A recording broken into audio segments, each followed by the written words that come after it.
বলিউড অভিনেতা রণবীর সিং ও উঠতি অভিনেত্রী সারা অর্জুনকে নিয়ে তৈরি হয়েছে নতুন সিনেমা ধুরন্ধর।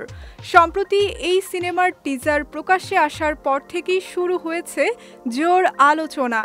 একদিকে যেমন ছবিতে রণবীর সিং ও অর্জুন রামপালকে দেখা গেছে সম্পূর্ণ নতুন রূপে, তেমনি অন্যদিকে ২০ বছরের ছোট অভিনেত্রী সারা অর্জুনের সঙ্গে রণবীরের ঘনিষ্ঠ প্রেম ও রসায়ন নিয়ে নেটিজেনদের মাঝে চলছে তুমুল চর্চা।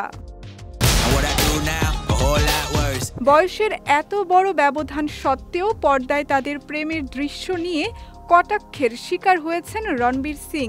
অনেকেই প্রশ্ন তুলেছেন, হাঁটুর বয়সী নায়িকাদের সঙ্গে জুটি বাঁধা কি বলিউডে অভ্যাস হয়ে দাঁড়িয়েছে?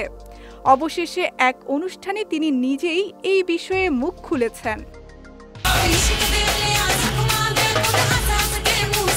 ঘনিষ্ঠ দৃশ্যে সারা অর্জুনের সঙ্গে অভিনয় করা প্রসঙ্গে রণবীর বলেন, এই ছবিতে সারা প্রকাণ্ড চরিত্র। কিছু মানুষ এমনই হয়, বাচ্চা হলেও তারা প্রকাণ্ড।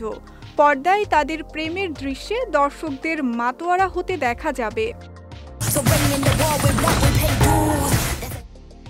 এই ধরনের দৃশ্যে সারা অর্জুন কতটা সাবলীল সেই প্রসঙ্গে রণবীর হলিউড অভিনেত্রী ডাকোটা ফ্যানিংয়ের সঙ্গে সারাকে তুলনা করে বলেন, সে যেন এটা করার জন্যই জন্মেছে। তার অভিনয় দেখলে মনে হবে এর আগে সে ৫০টি ছবিতে অভিনয় করে ফেলেছে। দক্ষিণী চলচ্চিত্র জগতে সারা অর্জুন সুপরিচিত নাম। একসময় শিশুশিল্পী হিসেবেও তিনি ব্যাপক জনপ্রিয়তা লাভ করেছিলেন।